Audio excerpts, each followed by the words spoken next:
Europe Matin. Patrick Cohen.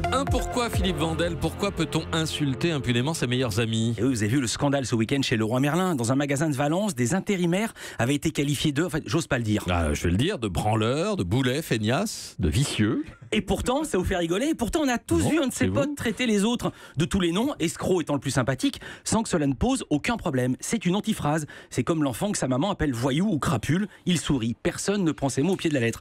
Alors que si dans un journal, vous traitez quelqu'un de crapule, vous avez un procès. Pourquoi cette différence? C'est que nous avons plusieurs canaux de communication pour échanger avec les autres, 2 voire 2,5.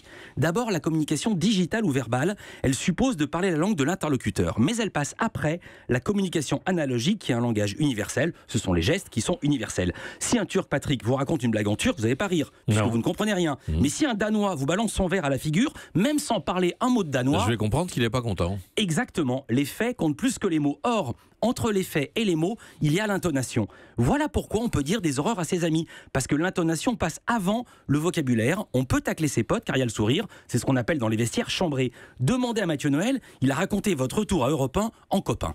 Patrick est arrivé rue François 1er sur une chaise à porteur doré à leur fin, soutenu d'un côté par Laurent Cabrol, de l'autre par Julie, dont on sentait qu'elle peinait à maintenir l'équilibre. Maudissant le régime alimentaire de Patrick, elle devinait moins portée sur le quinoa que sur le pâté en croûte. Putain de bordel de merde. Allons, un peu de respect. Et oui, le respect, c'est ce qui fait la différence. Vous avez compris la différence, Julie? Pas vraiment. Elle mange ses biscuits, Julie. Votre invité, Village Média, 9h30 sur Europe 1. 2 invités, notre ami Nicolas Canteloup, qui ne vous manque jamais de respect dans sa revue de presse, et Marlène Schiappa, secrétaire d'État à l'égalité femmes-hommes, qui justement s'inquiète du manque de respect parfois à la télévision envers les femmes. Europe 1.